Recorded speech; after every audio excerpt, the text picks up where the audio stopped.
Hello friends, welcome back to my YouTube channel. तो friends, ये रिश्ता क्या कहलाता है कि आने वाले एपिसोड में आप देखेंगे अक्षरा के मास्टर से फ़ोन आता है। तभी अक्षरा फ़ोन उठाती है।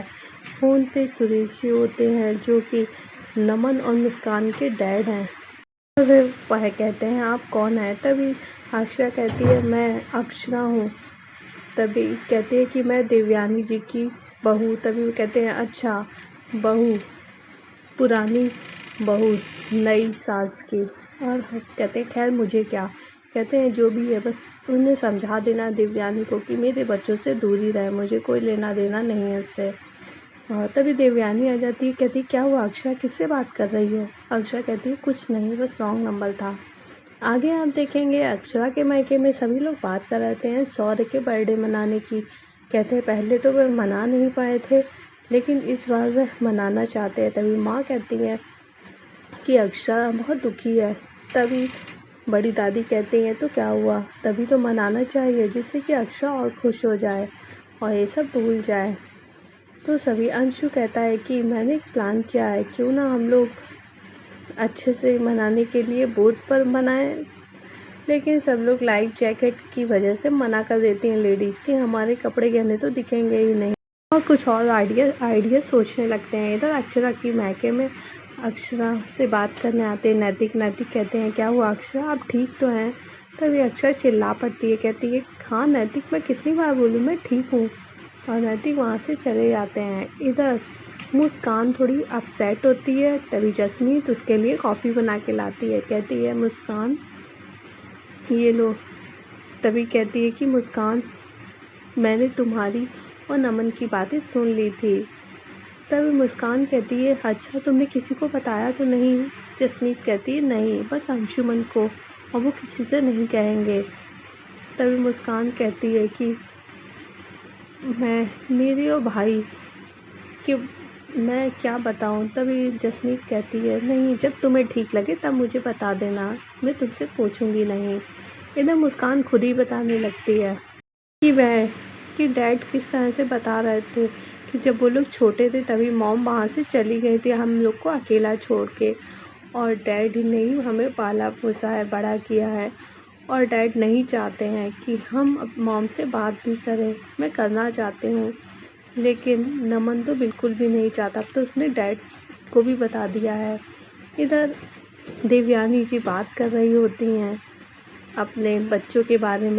तभी अक्षरा को दुखी देखती हूँ। कहती है क्या हुआ अक्षरा, मैं देख रही हूँ तुम बहुत अपसेट हो जब से वो फ़ोन आया है। बताओ ना अक्षरा क्या बात है। अक्षरा कहती है कुछ नहीं। तभी देवयानी कहती है बताओ ना, कहीं कोई बात मेरे बच्चों के बारे में तो नहीं है, सच सच बताओ।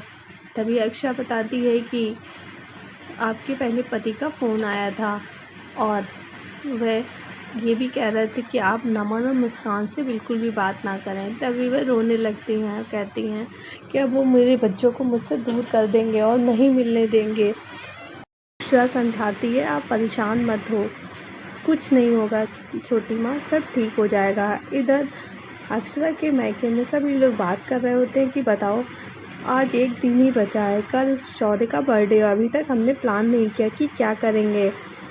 इधर सभी लोग परेशान होते हैं कि क्या करें। आगे आप देखेंगे इधर मुस्कान और नमन बात कर रहे होते हैं। नमन कहता है कि मैं तुझे कितनी बार समझाऊं कि मॉम से हमें बात नहीं करनी है।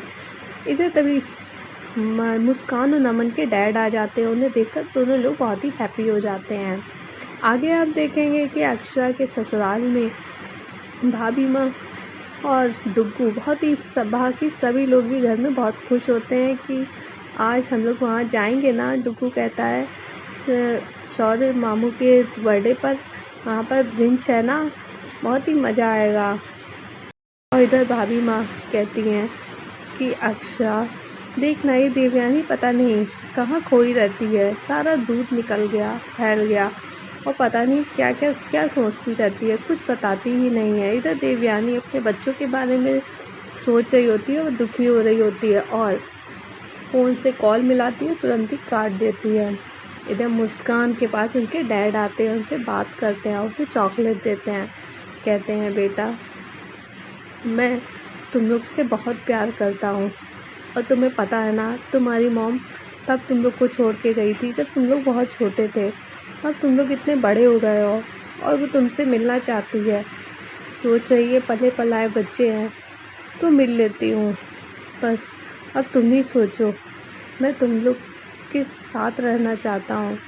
तभी मुस्कान वो नंबर डिलीट कर देती है अपनी माँ का। इधर आप देखेंगे डुगू यश को बताता है कि आज मेरी नानी के यहाँ ब्रंच है, मैं वहीं जा रहा हूँ, तू चलेगा ना? लेकिन यश कहता है नहीं, मुझे काम है, मुझे बुआ के यहाँ जाना है। इधर अक्षरा गिफ्ट रैप कर रही होती है, तभी नैतिक देखते हैं, उनके आकर गले लगा लेते हैं और दोनों लोग एक दूसरे में खो जाते हैं। तभी आगे आप देखेंगे नैतिक ये सब सोच रहे होते हैं, बस अक्षरा रैप कर रही होती है और नक्श भी बैठा वहीं पर रैप कर रहा होता है। तभी नैतिक कहते हैं क्या कर रहे हो? तभी नक्श बताता है कि हम मामा के यहाँ जा रहे हैं, शौर मामा का बर्थडे है ना, तो उन्हीं के यहाँ जाने के लिए रैप कर रहे हैं, उनके यहाँ ब्रिंच है, कितना मज़ा आएगा ना। तभी अक्षरा कहती है कि ब्रिंच उदयपुर में ही है, कहीं बाहर नहीं है। और तभी यश कहता है तो क्या हुआ, कितना मज़ा आएगा। इधर आप देखेंगे कि नैतिक के बाबूजी अपना बटन लगा रहे थे, लेकिन देवयानी जी से बटन ऊपर नीचे हो जाते हैं। तभी वे कहती हैं कि लग रहा है मुझसे गलती से ऊपर नीचे हो गया है। तभी राजबन्ना कहते हैं कोई बात नहीं, ये तो होता ही रहता है, और हंसने लगते हैं। देवयानी जी आती हैं, उनसे कहती हैं मुझे आपसे कुछ बात करनी है। कहते हैं वह बताओ ना, बताइए ना क्या बात करनी है। देवयानी जी कहने जा रही होती है, लेकिन उन्हें नहीं समझ में आ रहा होता है। राजबन्ना को लगता है शायद ये पैसे मांग रही हैं। वो कहते हैं अरे हमें माफ़ करिएगा, ये तो मुझे खुद ही देना चाहिए, ये लीजिए, आज शौर्य का बर्थडे है ना, कुछ अच्छा सा तोहफा ले लीजिएगा उसके लिए, शाम को लेते चलेंगे। और देवयानी जी मुस्कुराने लगती हैं, वे अपने बात नहीं कह पाती हैं। इधर आप देखेंगे कि 12 बजने वाला होता है, तभी वर्षा इंतजार कर रही थी शौर्य को विश करने का। तभी अनन्या आ जाती है और अपने पापा को विश करती है और साथ ही सबकी विशेष फ़ोन में रिकॉर्ड करी हुई सुनाती है और कहता है कि ये सबकी विशेष बहुत ही अच्छी है। अनन्या कहती है मम्मा ने आपको विश किया। तभी वर्षा शौर्य को विश करती है और शौर्य कहता है मैं बाकी सबको कल सुबह थैंक यू बोलूँगा। इधर सुबह हो जाती है, शौर्य सभी को थैंक यू कहता है आप सबकी विशेष हमें मिल गई थी, थैंक यू। और सब लोग कहते हैं कि अच्छा ठीक है। तभी बाकी सब लोग कहते हैं कि हम तेरे लिए कुछ कर नहीं पाए, पर कोई बात नहीं। तभी माँ बोलने जा रही होती है, लेकिन चुप हो जाती हैं और शौर्य कहता है हाँ एक मीटिंग है, इसीलिए जाना हो रहा है, कोई बात नहीं। तभी बाबूजी कहते हैं बेटा 11 बजे घर आ जाना, एक घर में उन्होंने मीटिंग रखी है, इसमें तुम्हारा होना ज़रूरी है। और शौर्य को कोई नहीं बता रहा होता है कि उसके लिए एक